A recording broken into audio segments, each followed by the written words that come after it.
안녕하세요. 글을 처음 남겨보는 40대 남자입니다. 최근에 속 시원한 일을 겪으면서 저도 사연 하나 올려봐야지 생각하고 이렇게 글을 적게 되었네요. 살면서 그놈을 떠올리면 처음 몇 년은 이가 갈리고 뼈마디 하나하나가 시려왔어요. 언젠가는 내가 그놈에게 살떨리는 원수를 갚아줄 날이 있지 않을까 하고 말이죠. 그리고 드디어 1년 전에 그 원수를 갚게 되었습니다. 그 원수 같은 놈을 처음 만난 건 제가 고등학교 2학년 때였습니다. 벌써 20년도 훌쩍 넘은 일이지만 그때 일만큼은 억울하고 서러워서인지 기억이 생생하게 나네요. 저는 부모님이 8살 되던 해 이혼을 하시고 할머니 댁에서 살고 있었습니다. 어릴 때라서 부모님이 왜 이혼을 하셨는지 기억은 잘 못하지만 아버지가 매일 술을 마시고 어머니를 때렸던 것은 기억이 나네요. 그런 날이면 온 집안의 물건들이 하늘 위를 날아다니며 깨져 있었습니다. 저는 두려워서 장롱 속으로 숨어 들어가고 한참 두 분의 고성이 오고 간 뒤에 아버지가 술에 취해 잠이 든 뒤에야 장롱 밖으로 나왔죠. 그래서 부모님이 이혼하셨을 때 잘 되었다고 생각했습니다. 오히려 조용하고 큰 소리가 오가지 않은 할머니 댁이 마음에 들기까지 했습니다. 아버지는 저를 할머니 댁에 보내놓고 매일 술로 사셨어요. 결국은 제가 12살 때 간경화로 돌아가시게 되었고, 엄마는 아빠의 이혼 후에 다른 분과 재혼하셔서 이복 동생을 낳았죠. 그런 상황이니 제가 갈 곳은 할머니 댁 말고는 없었습니다. 할머니는 저를 키우시면서 작은 분식집을 하고 계셨습니다. 마을 시장 옆에 작은 건물에서 장사를 하셨어요. 그나마 고정 수입이 있으니 저를 키울 여력이 있으셨죠.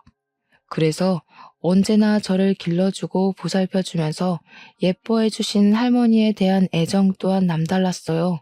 어려서 부모님과 살면서 받을 수 없던 애정을 그때 할머니에게 받으며 자랐습니다. 지금 생각해보면 할머니 덕에 엇나가지 않았던 것 같네요.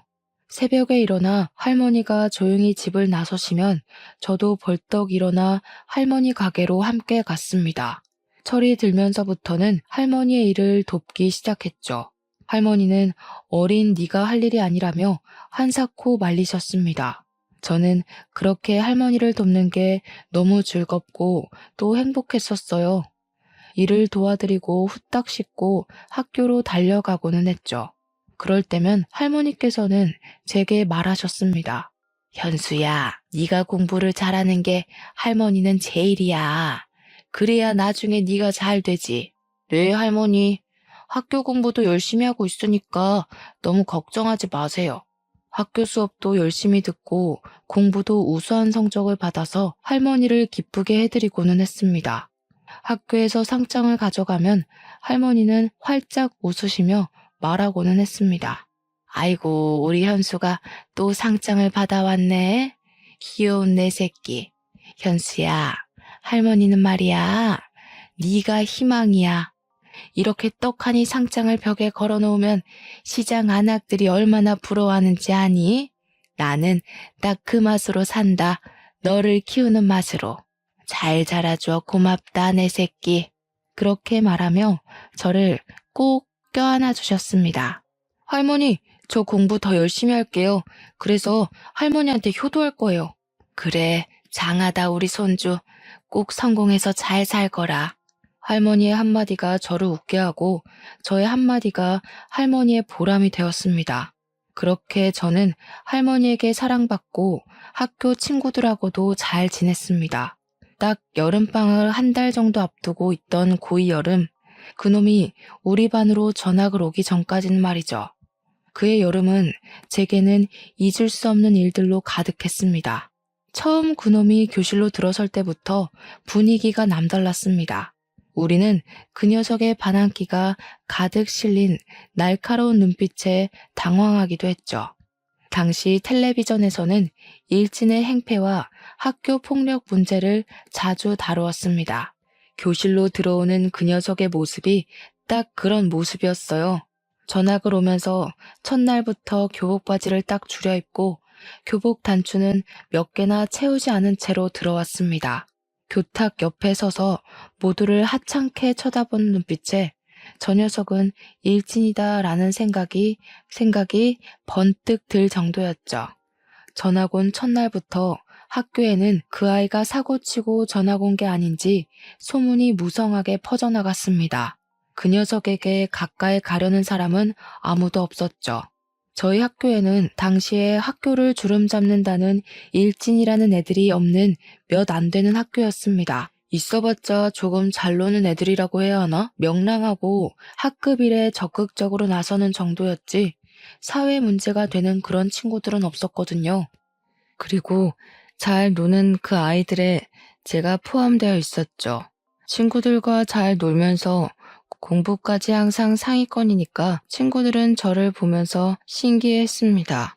친한 친구들은 같은 중학교 출신으로 중학교 때부터 친하던 녀석들이라 저희 집 가정 환경도 잘 알고 할머니와도 잘 아는 녀석들이었죠. 학교가 끝나면 친구들과 종종 할머니의 분식집으로 가서 떡볶이도 먹고 공부도 함께 했습니다. 고등학교에 진학하니 야간 자율학습이라는 게 있더군요. 학교에 늦게까지 남아서 공부를 해야 했지만 늦게까지 홀로 장사를 하는 할머니가 걱정이 되었습니다. 학교에 말을 하고 일찍 집으로 돌아가고는 했죠. 딱 그 녀석이 오기 전까지는 그렇게 평범하게 지냈었습니다. 확실히 그 녀석이 전학을 온 뒤 밤 분위기가 낮게 가라앉았지만 친구들과 저는 신경 쓰지 않았습니다. 그 녀석과 함께 놀아주고 사고 쳐주는 친구가 없어서 그랬을까요? 그 녀석은 얌전히 교실 뒷자리에서 고개를 숙이고 잠을 잤습니다. 그리고 야간 자율학습 시간이 되면 집으로 돌아갔어요. 그 녀석이 가끔 하는 행동은 고개를 빼꼼히 들고 교실에서 이야기를 나누는 우리를 지켜보는 정도였었죠. 제 성격상 그런 녀석이 처음에는 안타까워 보였습니다. 전학을 와서 학급에 스며들지 못하고 있으니까요. 몇 번 말을 걸면서 그 녀석과 친해지기로 했습니다. 겉모습은 껄렁껄렁해도 속은 정반대인 사람도 많이 있잖아요. 할머니께서 항상 겉모습만 가지고 판단하지 말라고 가르쳐 주시기도 하셨고요. 저는 살며시 그 녀석에게 다가가서 말을 걸었습니다. 우여가, 나는 김현수라고 해. 벌써 전학 온 지도 며칠 된 것 같은데 이제야 인사를 하네? 잘 지내보자. 그 녀석은 저를 뚫어져라 쳐다보더니 숙이고 있던 몸을 똑바로 세우고서 인사를 하더군요. 그래, 반갑다. 네가 잘 지내보자고 하니까 나도 너랑 잘 지내볼게. 처음에는 어색했지만 그렇게 인사를 나누고 속 깊은 이야기를 나누었더니 생각보다 나쁜 녀석이 아니었습니다.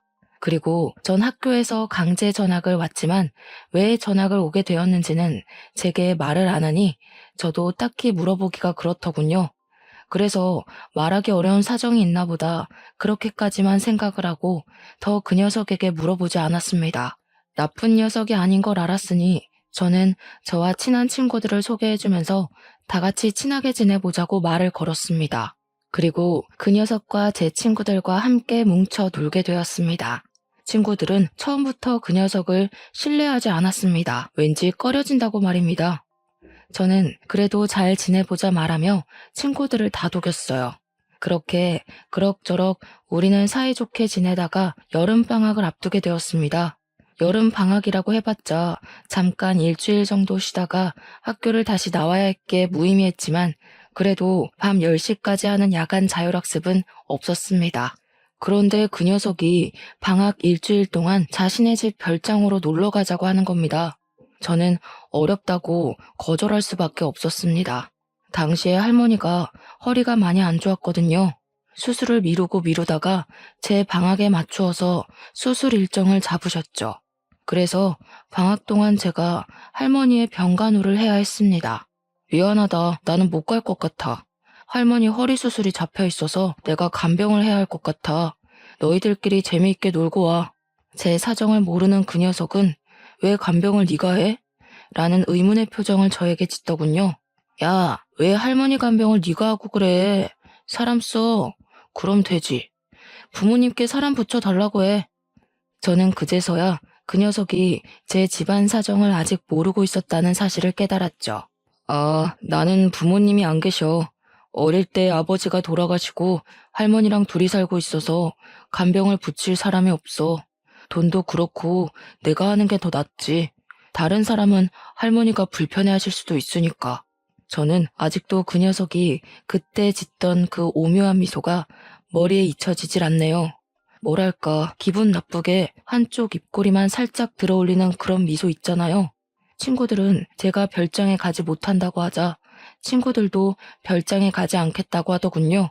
아마 그때까지 그 녀석은 제 집이 가난하다는 것을 몰랐을 겁니다. 저 말고 제 친구들은 다들 잘 살았거든요. 한 녀석은 부모님이 건물 상가 임대업을 하셨고, 다른 녀석은 대기업 간부의 아버지와 어머니, 또 다른 친구는 부모님이 한의원을 운영하는 등 집도 잘 살고 놀기도 잘하는 녀석들이라서 저희 집도 당연히 그 정도 수준인 줄 착각했던 겁니다. 친구들은 항상 저를 중심으로 모였기에 그 녀석 눈에는 제가 리더처럼 보였나 봅니다. 자신은 아버지가 사업을 운영하셔서 부자라느니 그런 이야기를 자주 꺼낸 시점이 바로 딱 그 여름방학 사건 뒤부터였습니다. 야, 그거 아냐? 우리 아빠 회사에 부모가 다니는 애들 여기 몇 명이나 있는지? 한 3명은 있는 것 같은데. 누군지 알려줄까? 그 녀석은 꼭 그런 이야기를 할 때면 그 기분 나쁘게 한쪽 입꼬리를 올리기 시작했습니다. 저는 그 기분 나쁜 미소가 보기 거슬렸지만 굳이 그 녀석에게 말을 하지는 않았습니다. 굳이 그런 걸 알아야 하는 거야? 부모가 뭘 하든 우리랑 상관이 없잖아.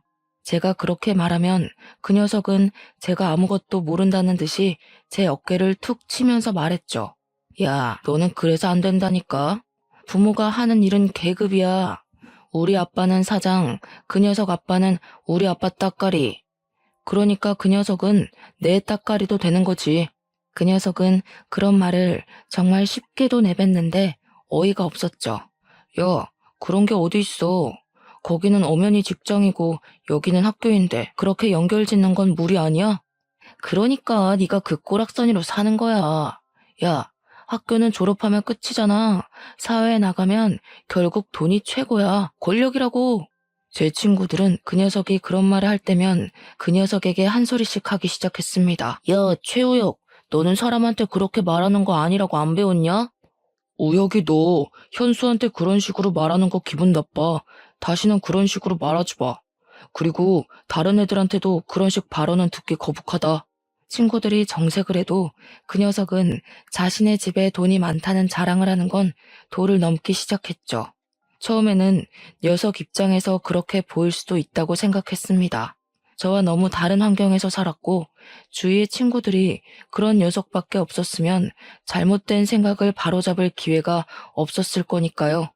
그리고 그렇게 툭 한마디 하면 그 다음부터는 잠시 잠잠해지고는 했습니다. 그러다가 친구들이 그 녀석과 손절하게 된 일이 생겼습니다. 저는 그날도 친구들과 이야기를 하면서 놀고 있었습니다. 평소와 다름이 없었죠. 급식을 먹고 돌아오는 길에 친구들과 몸장난을 치면서 놀았습니다. 친구와 장난을 치다가 실수로 제 손이 그 녀석의 턱을 치게 된 겁니다. 그런데 갑자기 그 녀석이 대뜸 제 멱살을 잡으면서 주먹을 들어 올리는 겁니다. 어디서 거지 같은 게 나를 치려고 해. 네가 잘해주니까 진짜 친구로 보여? 친구들은 그 녀석의 팔을 붙잡고 말렸죠. 이게 진짜 적당히 안 하냐? 내가 전에 현수한테 그런 말 하지 말라고 했지. 와, 진짜 할 말이 있고 못할 말이 있는 거야. 그런 식으로 입으로 내뱉으면 다 말인 줄 알아? 친구들 눈치를 봐서 그런지 그 녀석은 제 멱살을 잡은 손을 놓더라고요. 그런 일이 늘어나고 그 녀석이 그룹에 끼어든 이후로는 저희는 모여서 공부를 하는 것도 줄어들게 되었습니다. 성적이 한꺼번에 떨어지니 친구들은 점점 그 녀석하고 따로 뭉치기 시작을 하더군요. 야, 그냥 예전처럼 우리끼리 모이자. 우혁이가 끼고 나서는 분위기도 너무 험악해지고 애가 현수 무시하는 것도 보기 싫다. 나도 그래. 전에는 같이 모이면 공부도 하고 했는데 우혁이가 끼고 나서는 매일 놀기 시작하니까 성적이 팍 떨어졌어. 부모님께 한 소리 들었다. 그냥 전처럼 모여서 공부하면서 그렇게 지내자. 그래도 어떻게 대놓고 그렇게 무자르듯 자를 수 있겠습니까? 잘못된 것을 알려주면 그 녀석도 달라지지 않을까 했습니다. 야, 그래도 우리가 안 놀아주면 저 녀석 예전처럼 혼자 지내는 건데, 그렇게 되면 우리가 우혁이 따시키는 거랑 뭐가 달라? 친구가 되었으니까 잘 말해보자. 아직 뭐가 잘못된 일인지 몰라서 그럴 수도 있잖아. 제 말에 마음이 안 내켜 하는 것 같았지만, 그래도 친구들은 알겠다고 하면서 무마되는 분위기였습니다. 저는 여전히 집안 사정으로 야간 자율학습을 빼먹고 있었으니 제가 집으로 간 뒤 사정은 더욱 모르고 있었습니다. 그 사이에 친구들은 점점 그 녀석과 따로 놀기 시작했나 봅니다. 제가 있을 때는 잘 지내다가도 제가 먼저 집에 가면 말도 안 걸었나 봐요. 그 녀석은 자신이 따돌림을 당한다고 생각하고 약이 바짝 오르기 시작했죠. 그리고 그 화살은 가장 만만한 저에게 돌아왔습니다. 재미있는 이야기를 하다가도 저에게 괜히 시비 거는 말을 하면서 사람을 비꼬는 겁니다. 이번 주말에 시간이 날 것 같은데 오랜만에 뭉쳐서 영화나 보러 갈래? 재미있는 거 개봉했나? 야, 집이 가난해도 영화는 볼 돈은 있냐? 그것도 모아서 밥 사 먹을 돈이라도 만들어야 하는 거 아니야? 에이, 없이 살아도 그 정도는 아니야. 너처럼 넉넉하지 않다는 거지. 문화생활을 즐기지 못할 정도로 가난하지는 않아. 또 부모님 없다며 할머니 혼자서 벌어서 너 먹여 살리는데 영화 안 보고 돈 모아야지. 그래야 효도하지. 저는 그 말에 어이가 없었습니다. 이 녀석은 모든 세상을 비틀어서 보는 것인지 도무지 이해가 되지 않는 겁니다. 우여가 걱정은 고마운데 그런 말이 남한테 상처가 될 수 있다고 생각 안 하냐? 나 지금 네 말 되게 기분 나빠. 다음부터는 조심해 주었으면 좋겠다. 네가 기분 나쁘면 내가 다 들어줘야 하는 거냐? 가난이 죄인 거야, 병신아. 그러니까 누가 부모도 없이 할머니랑 같이 살래? 가난하게 태어난 건 전생에 죄를 지어서 그런 거야. 그러니까 내가 뭐라고 말해도 너는 받아들여야 되는 거야. 넌 뭐가 잘나서 내 위로 기어오르냐? 너 진짜 자꾸 그딴 식으로 말할래? 다른 사람 기분은 생각하지 않고 말하는 거 진짜 안 좋은 습관이야. 그러니까 내가 왜 거지인 네 기분까지 신경 써야 하는 거냐고. 기분 나쁘면 나보다 부자가 되어 보던가. 우와, 진짜 이 새끼 인성 썩었네. 현수야, 미안한데 나는 더 우혁이랑 친구 못하겠다. 뭔가 발전이 보여야 기다려주고 하지. 자기가 뭘 잘못한지도 모르는 사람한테 뭘 기대하라는 거야? 나도 그래. 이번 주말에도 우혁이 빼고 우리끼리 영화 보러 가자. 친구들은 그 녀석 앞에서 대놓고 절교 선언을 하더군요. 그렇게 친구들이 그 녀석을 대놓고 무시하자 다시 혼자가 되었습니다. 그리고 어느 순간 학교에 나오지 않는 겁니다. 하루 이틀 학교에 빠지자 그래도 몇 달 친구로 지내서인지 그 녀석이 걱정되더라고요. 무슨 일이 있나 싶고 혹시 사고라도 나진 않았는지 걱정도 되었죠. 혹시 친구들이 그런 말을 해서 상처받은 건 아닌지 걱정이 되었으니까요. 하지만 그 녀석을 친구로 생각하던 건 저뿐이라는 것을 깨닫고 말았습니다. 하교를 하고 할머니 가게로 들어서자 엉망이 된 가게가 눈에 들어왔습니다. 꼭 술 먹던 아저씨들이 서로 싸우다가 엉망이 된 것처럼 여기저기 떡볶이 국물이 튀어 있었고 할머니는 떡볶이 국물이 튄 바닥을 닦고 계셨죠. 저는 서둘러 가방을 내려놓고 바닥에 굴러다닌 식기들을 주워들며 할머니께 물어보았습니다.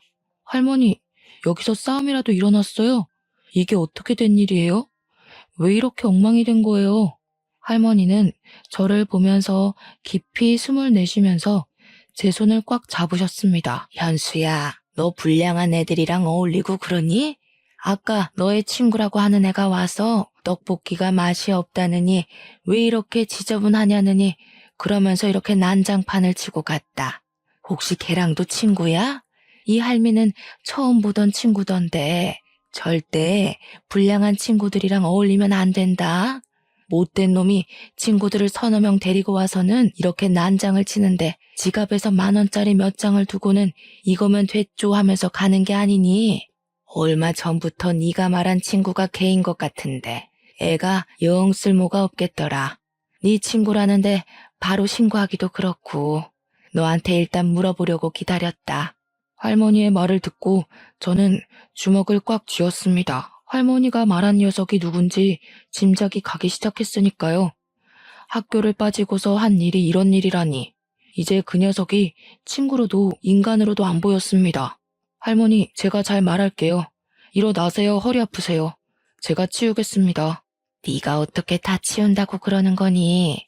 너는 손대지 말고 가서 공부해. 이런 건 내가 해도 충분해. 저는 억지로 할머니를 일으키고 가게를 정리하기 시작했습니다. 그리고 내일 학교에 가면 그 녀석의 집 주소를 알아보고 찾아가 봐야겠다고 생각했죠. 이렇게 가만히 있자니 분에서 피가 끓어오르는 겁니다. 저에게 그러는 것은 용서해도 할머니를 건드리는 것은 절대 용서 못할 일이었습니다. 다음날 학교에 가니 그럴 필요 없이 그 녀석이 학교에 나와 있더라고요. 저는 그 녀석을 보자마자 바로 날려가 날라차기로 녀석의 얼굴을 날려버렸습니다. 갑작스럽게 저에게 맞은 녀석은 두 눈을 동그랗게 뜨고 저를 바라보았습니다. 야, 네가 우리 할머니 분식집 엉망으로 만들었냐? 불만 있으면 나한테 해야지. 왜 엄한 사람한테 화풀이라는 거야? 녀석은 비틀거리면서 일어나서 저에게 달려드는 겁니다. 저는 다시 주먹으로 그 녀석의 얼굴을 때렸습니다. 아씨, 너 싸움 배웠냐? 좀 치네. 싸움? 그건 너 같은 양아치 같은 새끼나 하는 거고 나는 스포츠를 배웠다. 너는 좀 예의범절 좀 배워와라. 시비 좀 그만 걸고. 녀석은 달려들어 저를 엎어뜨렸지만 저는 다시 그 녀석의 위로 올라타서 그 녀석을 때렸죠. 녀석의 입에서 피가 나오더니 앞니가 부러졌는지 흰 옥수수 알맹이 같은 걸 뱉어내더군요. 야, 너희들 지금 학교에서 뭐 하는 거야, 어? 이것들이 겁도 없이 싸움해? 저희는 교무실로 끌려가야 했고 곧 할머니와 녀석의 어머니가 학교로 소환되어 와야 했습니다.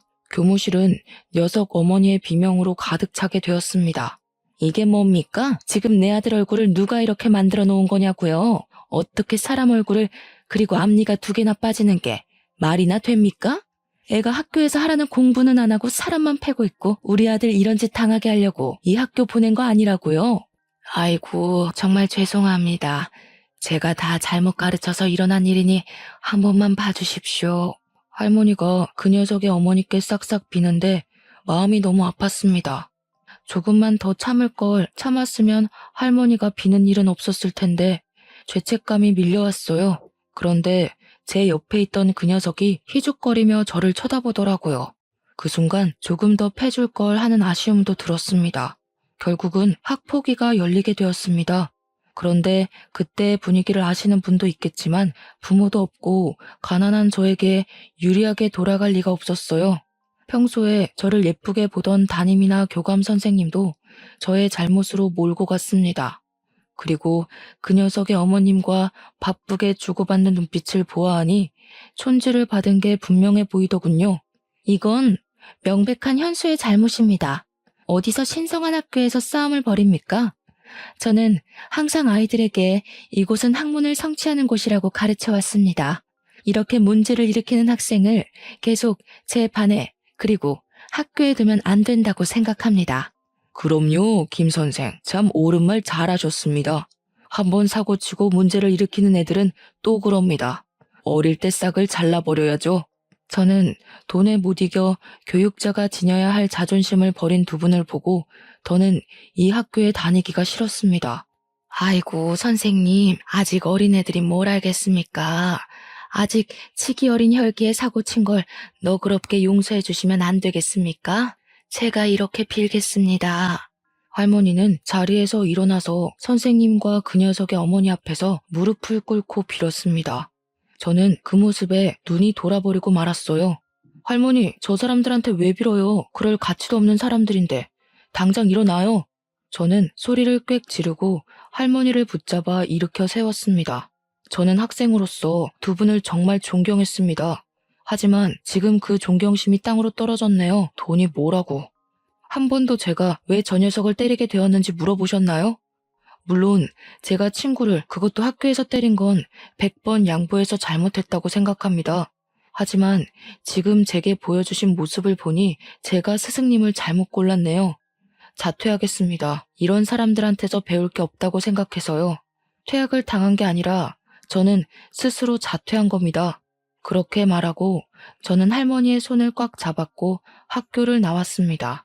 할머니는 집으로 돌아가는 내내 눈물을 흘리셨어요. 가서 빌어라, 현수야. 이렇게 학교를 그만두면 어쩌자는 거니? 네 미래는 생각 안 할 거야? 앞으로 어떻게 하려고 그러는 거야? 할머니는 제가 저렇게 양심 없는 사람들 밑에서 공부를 배울 수 있을 거라고 생각하세요? 걱정 마세요. 검정고시 볼 거예요. 아이고, 그래도 이렇게 가는 건 아니다. 사람은 사람 속에 살아야지. 학생은 학생에게 맞는 곳이 있는 법이야. 저도 사람 속에 살려고 하는 겁니다. 사람다운 사람들 속에서 살고 싶어요. 저는 그날 이후로 할머니의 가게를 도와드리면서 틈틈이 검정고시 시험을 준비하게 되었죠. 그러는 사이에도 그 녀석은 자신의 예전 친구들을 이끌고 가게로 다시 찾아와 할머니를 향해 깽판을 치는 겁니다. 저는 그 녀석의 멱살을 잡았습니다. 야, 여기가 어디라고 네가 찾아와? 눈에 보이는 게 없어?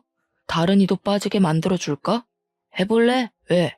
이제 나 때리고 감방에 가려고? 엄마가 그때 경찰에 신고한다는 거 내가 그래도 몇 달의 정을 생각해서 그러지 말라고 한 거야. 알기나 하냐? 야, 담임이랑 교감 봤지? 너 평소에 이뻐하더니 우리 엄마가 몇 푼 찔러주니까 바로 너 버리더라? 현수야, 이게 계급이고 이게 현실이야. 네가 아무리 발버둥 쳐도 못 올라오는 곳에 내가 사는 거라고. 그러네. 어쩐지 구린내가 나는 게 사람이 아닌데 사람 대접해줬었네. 다시는 오지 말고 꺼져. 저는 그 녀석을 밀쳐냈습니다. 그런데 그 녀석이 희죽거리며 웃기 시작하는 겁니다. 야, 시끄럽고 가게나 빼. 이 건물 우리 엄마가 샀어. 네 할머니는 꼭 자리도 안 좋고 목도 안 좋은데 가게를 차리냐? 좀 좋은 데서 장사하면 좋았을 건데 헛돈 쓴 게 아니면 좋겠다. 저는 어이가 없어서 그 녀석을 노려보았습니다. 온전히 저희를 내쫓고 괴롭히고 싶어서 건물을 사다니 인간이 아니었죠. 우리는 그렇게 오랫동안 장사를 하던 낡은 가게에서조차 쫓겨나게 되었습니다. 할머니의 생계가 사라지자 제가 나서서 일해야 했습니다. 고등학교 자퇴와 미성년자라는 이유로 마땅한 일자리를 찾지 못했습니다. 제가 할 수 있는 일은 취업이 쉽도록 검정고시를 하루라도 빨리 따야 하는 것이었죠. 매일 밤 열심히 공부한 저는 검정고시에 합격하게 되었습니다. 시험 합격 통지서를 보고 할머니는 그제야 완전히 안심하시더군요. 검정고시에 합격하니 겨우 공장에 취직할 수 있었습니다. 그렇게 1, 2년은 직장에 들어가 일단 돈을 벌자 싶었어요. 그때 할머니가 저에게 서류를 보여주면서 말씀을 하셨습니다. 저기 알아보니까 구청의 허가를 받고 노점상을 할 수 있다는구나.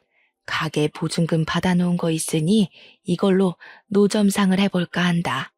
하지만 노점상은 춥고 힘들 거예요. 할머니 아직도 허리가 시리다면서요. 오래 서서 일해야 하는데 가게에서 일하는 거랑 차원이 다르다고요. 그래도 평생 해오던 일을 안 하자니 너무 힘이 든다. 조금이라도 움직여야 늙지도 않고 너 대학 등록금이라도 벌지. 그 시험 보면 너 대학 갈 수 있다고 하지 않았어? 저는 대학은 애초에 포기하고 있었는데 할머니는 저를 대학까지 보낼 생각을 하고 계셨습니다. 저 대학 안 갈 거예요. 지금이 좋아요. 지금처럼 일하면서 돈 벌 거예요. 그게 무슨 소리야? 대학을 왜 안 가? 그럼 지금처럼 살겠다는 거냐? 너처럼 똑똑한 애가 대학을 안 가면 누가 간다니? 대학 간다고 꼭 다 성공하는 것도 아니고 저도 하고 싶은 게 있어서 그래요. 너무 걱정하지 마세요. 친구들은 대학에 들어가서 공부를 하고 있을 때 저는 공장에서 일을 시작했습니다. 그런데 일을 하면서도 할머니가 걱정되는 겁니다. 겨울에는 춥고 여름에는 더울 텐데 하는 생각 말이죠.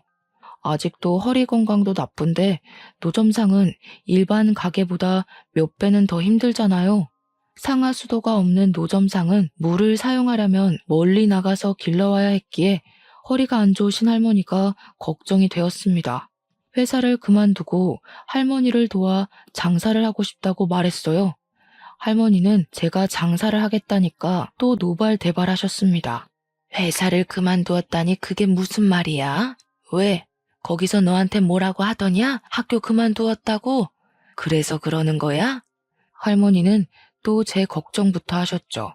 아니요, 그게 아니고 제가 장사를 배워보고 싶어서요. 할머니한테 장사 기술이나 배워서 사장이나 되어볼까요? 싱거운 소리 하지 마라. 장사가 아무나 한다니? 얼마나 고생스러운 일인데 이걸 한다고 해. 차라리 다른 직장 알아봐.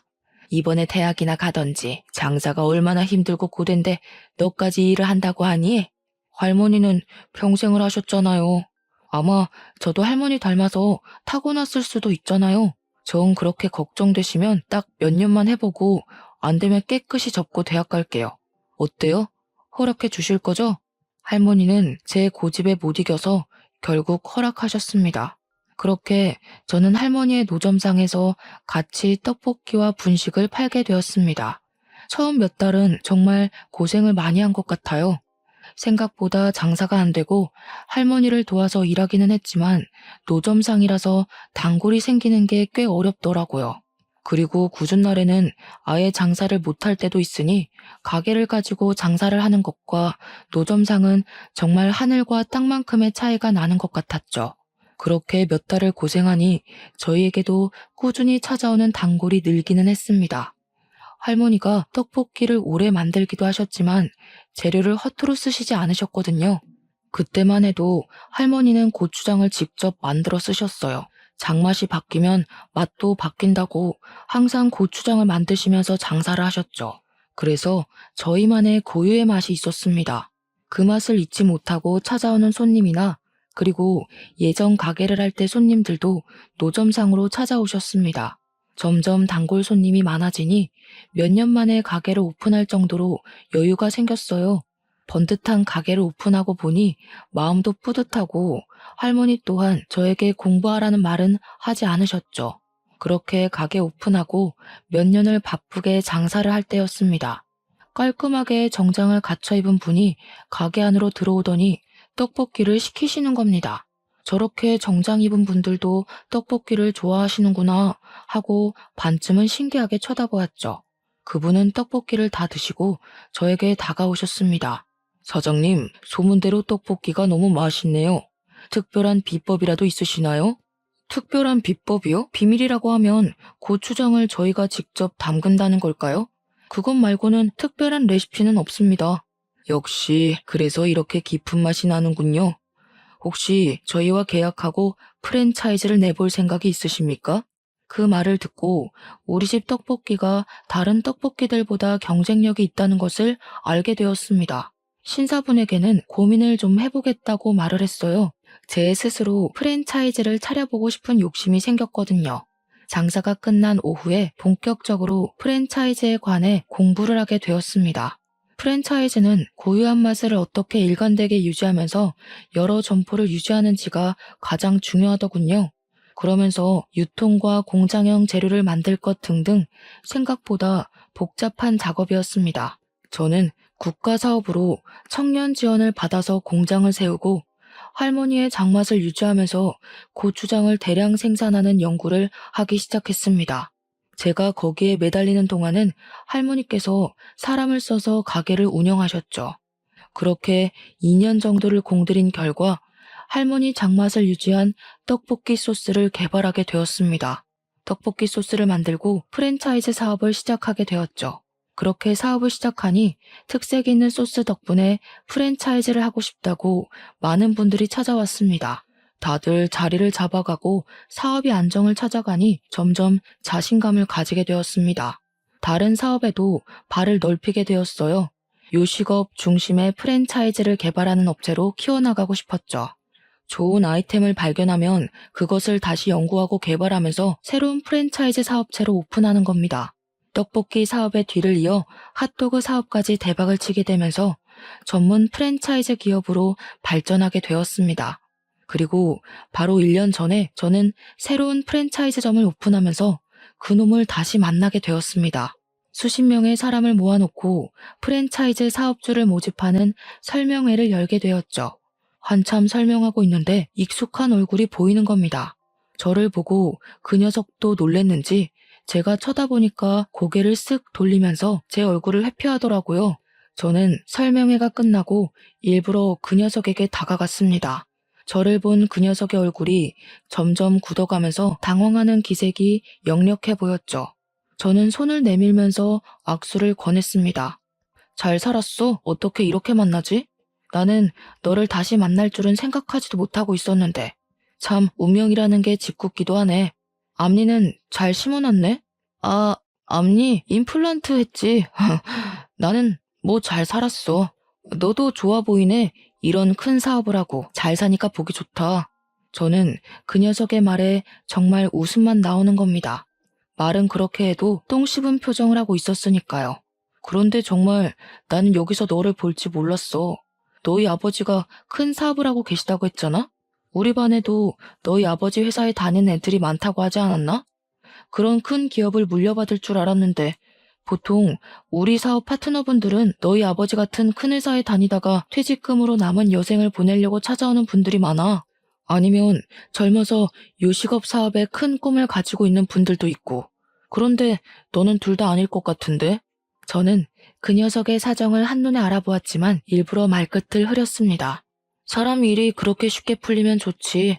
고등학교 졸업하고 아버지가 밀려 들어오는 어음을 갚지 못하고 회사가 부도가 나버렸어.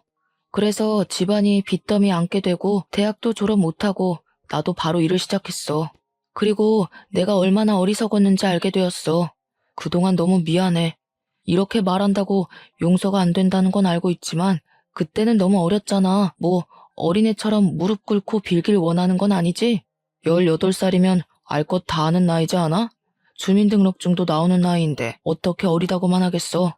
그때 나는 분명 너한테 그건 나쁜 짓이라고 충고도 여러 번 주었던 것 같은데 넌 내 말이나 친구들 말은 듣는 척도 하지 않았잖아.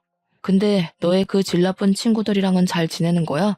우리 친구들은 잘 지내고 있는데 그 녀석은 갑자기 허리를 굽히면서 저에게 미안하다고 하는 겁니다. 현수야, 정말 미안해.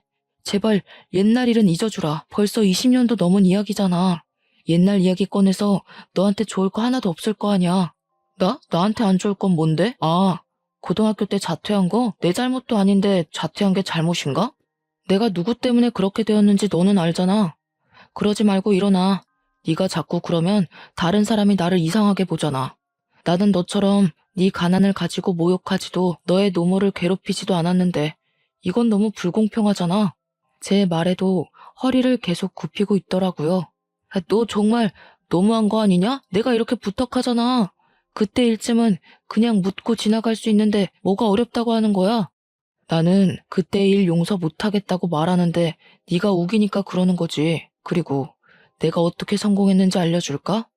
사업 파트너 선정할 때 돈이 있고 없고가 아니라 책임감과 인성을 중요하게 여겨서 성공한 거야.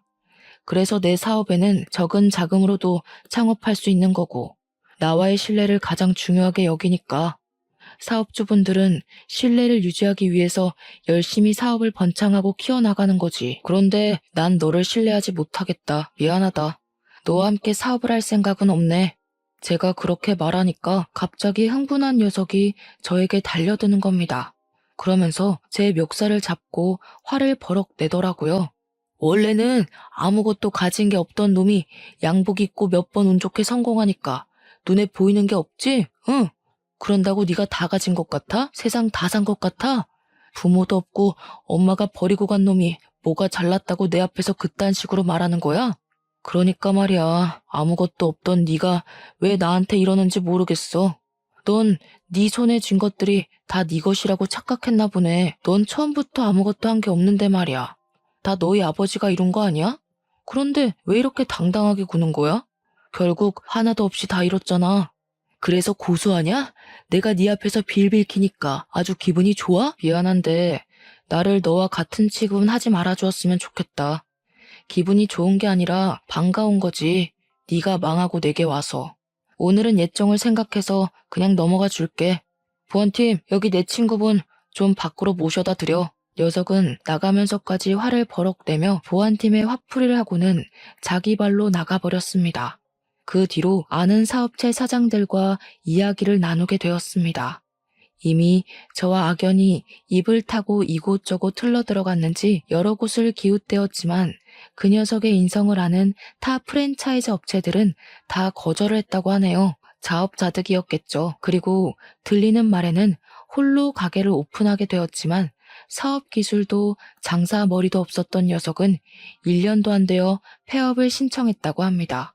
이 세상은 공짜라는 게 없는 세상인데 말이죠. 그 녀석의 아버지 사업이 망하지 않고 예정대로 사업을 물려받았다고 해도 그 사업이 예전처럼 잘 되었을까요? 저는 아니라고 생각합니다. 결국 이 세계도 피비린내 나는 전쟁터이고 언제나 새로운 걸 받아들이고 노력하지 않으면 도태되어 버리는 곳이니까요. 사람의 인생이라는 게 살면 살수록 모를 일인 것 같아요. 바쁘게 사느라 그 녀석의 존재조차도 거의 잊고 지냈는데 우연한 계기로 복수까지 하게 될지 꿈에도 몰랐으니까요. 그 녀석의 실패는 아버지의 능력이 자신의 능력인 듯 달고 있는 날개가 쉽게 녹아내리는 밀랍이라는 것이겠죠. 밀랍 날개를 달고 신인 것처럼 하늘 높이 날아오르려고 했던 이카로스는 결국 밀랍 날개로 나락으로 떨어졌으니까요. 저는 지금의 그 녀석을 보면 딱 이카로스의 날개가 떠오릅니다. 스스로 날개를 더 단단하고 훌륭한 것으로 만들려고 노력하고 달았다면 그 녀석이 지금처럼 바닥까지 떨어져 내리지 않았을 거라고 생각을 하거든요. 충분히 단단한 날개로 만들 수 있는 남보다 더 좋은 환경이 있었으니까요. 저의 사연은 여기까지입니다. 제가 사연을 쓴 것은 그 녀석보다 제가 잘났다고 쓴 글은 아니었습니다. 저도 그와 똑같은 인간이었고 미숙한 건 매한가지라고 생각을 하니까요. 하지만 자신의 능력을 스스로 들여다보지 않고 상대방을 깔보고 무시하면 안 된다고 생각을 하며 살아왔습니다. 그리고 저는 나의 그 생각이 옳다는 것을 다시금 깨닫게 되었습니다. 누군가 저 자신을 무시하고 깔아뭉개도 본인 스스로의 능력을 믿고 일어선다면 누구에게도 지지 않을 거라고 생각합니다. 다시 더 단단하고 멀리 날 수 있는 날개를 달아서 하늘 높이 날아오를 테니까요.